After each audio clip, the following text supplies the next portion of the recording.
Hi friends, ఈరోజు వచ్చేసి మనం హైదరాబాద్ స్పెషల్ వెజ్ దాల్చా చేసుకుంటున్నాం. దాల్చా ఏంటి కొత్తగా ఉంది అనుకుంటున్నారా? కొంతమందికి ఐడియా ఉంది, బట్ కొంతమందికి ఐడియా లేదు. సో ఇది వచ్చేసి చాలా easy and tasty recipe.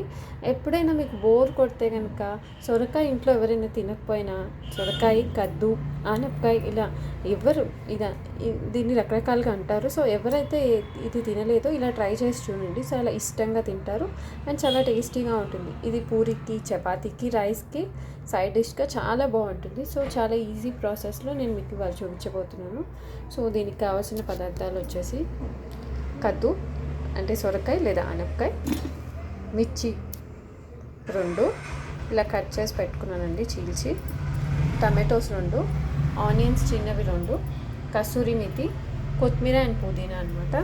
And ఇక్కడ నేను వచ్చేసి 3 పప్పులు యూజ్ చేస్తున్నాను. హాఫ్ పెసరపప్పు, హాఫ్ కప్ కందిపప్పు, హాఫ్ కప్పు శనగపప్పు, హాఫ్ కప్ యూజ్ చేస్తున్నాను. ఫస్ట్ వచ్చేసి మనం కుక్కర్ పెట్టాలన్నమాట. సో నేను ఒక గిన్నె తీసుకొని అందులో పెసరపప్పు, కందిపప్పు, శనగపప్పు యాడ్ చేశాను. మంచిగా వాష్ చేసుకొని నేను ఒక 10 మినిట్స్ సోక్ చేశాను అనమాట. సో ఇది మంచిగా సోక్ చేస్తే మనకి అనేది కొంచెం మంచిగా మెత్తగా కుక్ అవుతుంది. సో దీంట్లో నేను ఒక టేబుల్ స్పూన్ ఆయిల్ వేస్తాను.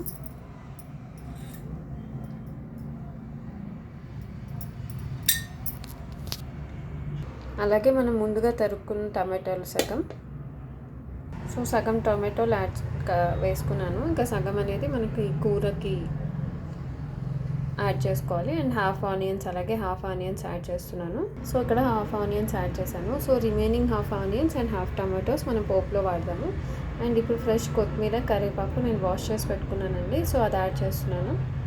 సో కొత్తిమీర, పుదీనా యాడ్ చేసేసుకున్నాను. ఫైనల్గా నేను కస్తూరి మేతి అనేది క్రష్ చేసి పెట్టుకున్నాను, హాఫ్ టేబుల్ స్పూన్ అది యాడ్ చేస్తున్నాను. యాడ్ చేసి half table spoon turmeric powder వేసి 2 గ్లాసెస్ వాటర్ యాడ్ చేసి మనం 3 విజిల్స్ కుక్కర్లో పెట్టుకోవాలండి. సో ఇక్కడ నేను హాఫ్ టేబుల్ స్పూన్ పసుపు తీసుకొని యాడ్ చేస్తున్నానండి. సో ఇందులో 2 గ్లాసెస్ వాటర్ యాడ్ చేసుకోవాలి. పప్పు మునిగేంత 2 గ్లాసెస్ వాటర్ యాడ్ చేసుకోవాలి. సో నేను ఇక్కడ 2 గ్లాసెస్ వాటర్ యాడ్ చేశాను. సో మనం ఒక మూత పెట్టేసి మన కుక్కర్లో 3 విజిల్స్ వచ్చే వరకు దీన్ని పెట్టుకోవాలన్నమాట, ఈ పప్పుని. సో ఇది వచ్చేసి కుక్కర్లో 3 విజిల్స్ వచ్చే వరకు పెట్టుకోవాలండి మనం. సో ఇక్కడ నేను కుక్కర్ పెట్టేశాను. 3 విజిల్స్ వచ్చే వరకు మనం దీన్ని ఉంచుకోవాలన్నమాట. సో దట్ మన పప్పు అనేది మంచిగా ఉడుకుతుంది. సో మీన్వైల్ మనం ఈ పోపు అనేది, సొరకాయ అనేది ఉడికించుకున్నాం. ఒక బాండి పెట్టానండి. బాండి పెట్టి స్టవ్ ఆన్ చేసి ప్యాన్ పెట్టి ఆయిల్ హీట్ ఎక్కాక మనం జీలకర్ర, ఒక బిర్యానీ ఆకు, 2 లవంగాలు, ఇలాచి, దాల్చిన చెక్క వేసుకోవాలండి. సో ఇదే మంచి ఫ్లేవర్ అనేది ఇస్తుంది. మనం ఎక్కువ మసాలాలు ఏమి యాడ్ చేయట్లేదు ఇందులో.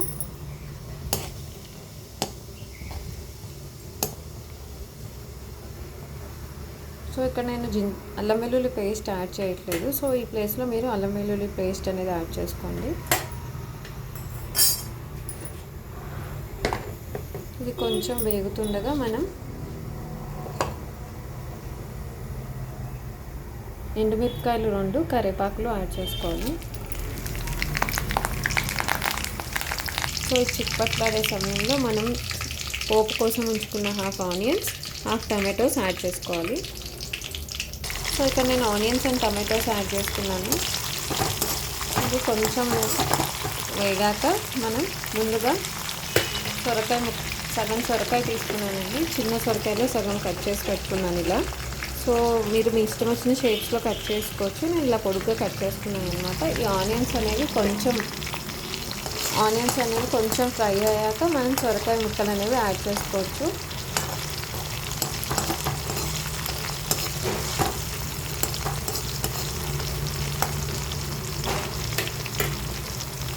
సో ఇది ఫ్రై అవుతుండగా మనం రెడీ పెట్టుకున్న పౌడర్స్ ఏంటంటే సాల్ట్, కారము, ధనియాల పొడి, గరం మసాలా రెడీ చేసుకోవాలండి. ఇందులో ఇవే యాడ్ చేస్తాం, ఇంకా ఎక్స్ట్రా ఏమి యాడ్ చేయము. సో ఇది ఫ్రై అయ్యేలోగా మీరు రెడీ పెట్టేసుకోండి.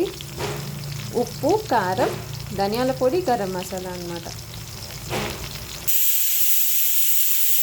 సో కుక్కర్ని ఇలా 3 విజిల్స్ రాగానే మన కుక్కర్ అనేది ఆపేసుకోవాలండి. సో ఇది ఫ్రై అయ్యేలోగా మనకి కుక్కర్ కూడా పక్కన అయిపోతుందండి. సో మన ఫస్ట్ విజిల్ వచ్చేసింది. సో టమాటోలు అనేవి కొంచెం ఫ్రై అయితే చాలు.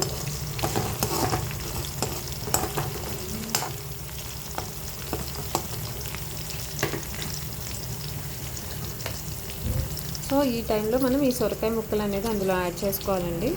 సో సొరకాయ ముక్కలు వేసాక మనం ఇందులో సరిపడా ఉప్పు. సో నేను పప్పులో ఉప్పు ఏమి వేయలేదన్నమాట. సో అందుకనే ఈ ముక్కల్లోనే ఉప్పు యాడ్ చేస్తున్నాను. పప్పుకి ముక్కలకి సరిపడా ఉప్పు యాడ్ చేసుకోవాలండి మనం. ఉప్పు, కారం.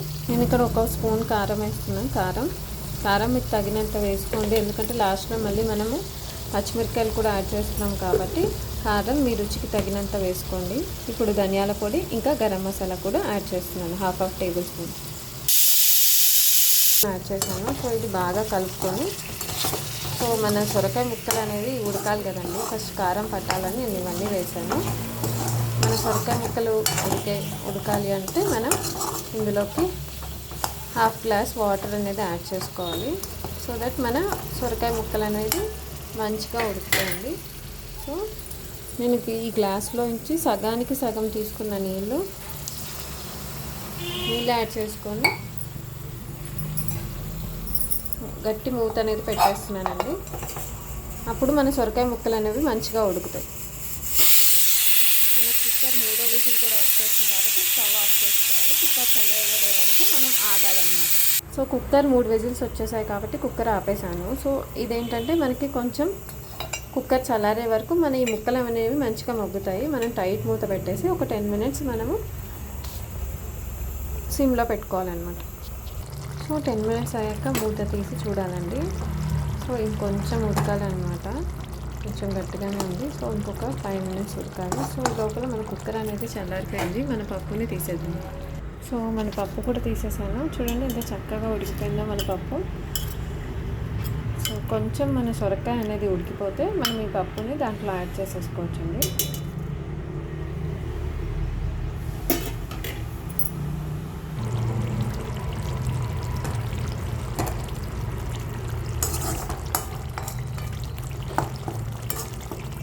సో మన సొరకాయ అనేది ఆల్మోస్ట్ 60% ఉడికిపోయింది. సో ఈ స్టేజ్లో మన పప్పు అనేది యాడ్ చేసుకోవాలండి. నేను ఇక్కడ మన పప్పుని ఇందులోకి యాడ్ చేసేసుకుంటున్నాను.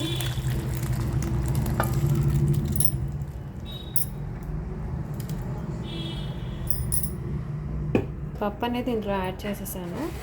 సో ఈ సొరకాయ ముక్కలు ఉడికేలోగా మనం చింతపండుని ఫస్ట్ ఈ మిర్చీస్ కూడా వేసేస్తున్నానండి. 2 మిరపకాయలు ఏదైతే నేను పొడుగ్గా తొరిగి పెట్టుకున్నానో అది యాడ్ చేస్తున్నాను. సో కారం అనేది తగులుతూ చాలా టేస్టీగా ఉంటుంది మనకి. సో దీనికి మూత పెట్టి ఒక 15 మినిట్స్ మళ్ళీ మగ్గియాలండి. ఎందుకంటే మన ముక్కలు అనేవి 60% ఉడికాయి కాబట్టి మిగతా కూడా మనకి ముక్కలు పప్పుతో పాటు మంచిగా ఉడికిపోతుంది. పప్పు అనేది ఉడికిపోయింది కాబట్టి మనం ఈ సొరకాయని ఒక 15 నిమిషాల పాటు మళ్ళీ మూత పెట్టి ఉంచాలి. ఇంతలోగా మనం చింతపండు అనేది నిమ్మకాయ సైజ్ అంత చింతపండు నానబెట్టుకోవాలండి. సో మనం చింతపండుని ఇలా తడిపి పెట్టుకున్నానండి. మనకి చింతపండు రసం యాడ్ చేస్తే దాంట్లో మంచి టేస్ట్ అనేది యాడ్ అవుతుంది. సో మీరు ఒకవేళ ఈ డిష్ చేసే ముందుగానే ప్రిపేర్ చేసుకున్నా పర్వాలేదు. ఇలా నిమ్మకాయ సైజ్ అంత చింతపండుని రసం చేసి పెట్టుకోండి నానబెట్టి. ఇలా మీడియం ఫ్లేమ్లో ఒక 15 నిమిషాలు పెట్టాలండి. అప్పుడు మన సొరకాయ ఏదైతే ఉందో అది మొత్తం అనేది ఉడికిపోయి పప్పులో కలిసి మనకి రుచి అనేది చాలా మంచిగా ఉంటుంది. సో మన చింతపండు నానేలోగా ఒక 15 నిమిషాల పాటు మనం మూత పెట్టాలండి. సో మూత తీసి చూసానండి, ఇదిగోండి మన సొరకాయ ముక్క కట్ చేస్తే మంచిగా కట్ అయిపోయింది, అంటే సొరకాయ మంచిగా ఉడికిపోయింది అనమాట. ఈ సమయంలో మన చింతపండు అనేది నానిందండి. చింతపండు రసం అనేది యాడ్ చేసుకోవాలి దీంట్లో. సో ఒక 15 నిమిషాలు అయ్యాక సిమ్లో పెట్టుకోవాలి మన పప్పు ఎప్పుడైనా. ఆ 15 నిమిషాలు సిమ్లో పెట్టి తీసాక మనం మూత తీసాక చక్కగా మన సొరకాయ అనేది ఆనపకాయ సొరకాయ కద్దు అనేది ఉడికిపోయిందండి, చాలా మంచిగా ఉడికిపోయింది. సో ఇందులో నేను ఇప్పుడు చింతపండు రసం అనేది యాడ్ చేసుకుంటున్నాను. సో ఫైనల్గా చింతపండు రసం యాడ్ చేసుకొని ఒక 5 నిమిషాల పాటు మగ్గియాలండి. సో చింతపండు రసం అనేది ఇక్కడ నేను యాడ్ చేశానండి. కొద్దిగా యాడ్ చేస్తే మనకి ఆ ముక్కలకి పులుపు పట్టి మన పప్పు అనేది ఇంకా చాలా టేస్టీగా ఉంటుంది. మన దాల్చా రెసిపీ చాలా టేస్టీగా ఉంటుందండి పప్పుకి పట్టి. సో చింతపండు రసం వేసాక ఒకసారి బాగా తిప్పి జస్ట్ ఒక 1 మినిట్ మనం మూత అనేది పెట్టుకోవాలి.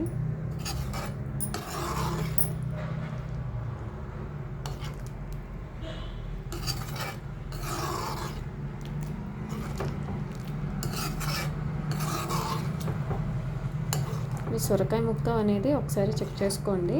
అది కనుక ఉడకకపోతే కనుక 5 నిమిషాలు అనేది మూత పెట్టుకోండి. కానీ మనం సొరకాయ ముక్కలు మంచిగా ఉడికిపోయాయి. చూడండి ఇక్కడ నేను సొరకాయ కట్ చేస్తున్నాను, చూసారా?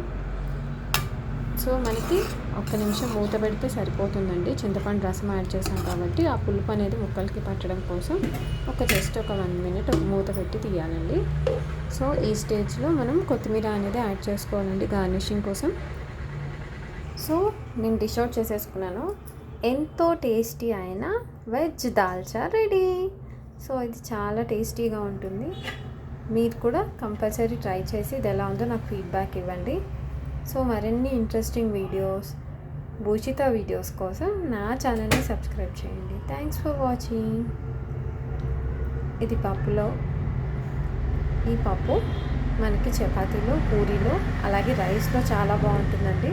సో మీరు ట్రై చేసి ఈ వేడివేడి దాల్చా మంచిగా వేడివేడి అన్నంలో సర్వ్ చేసుకుంటే చాలా బాగుంటుంది. సో మీరు ట్రై చేసి నాకు ఎలా ఉందో కామెంట్ సెక్షన్లో మెన్షన్ చేయండి. Thanks for watching. Do subscribe.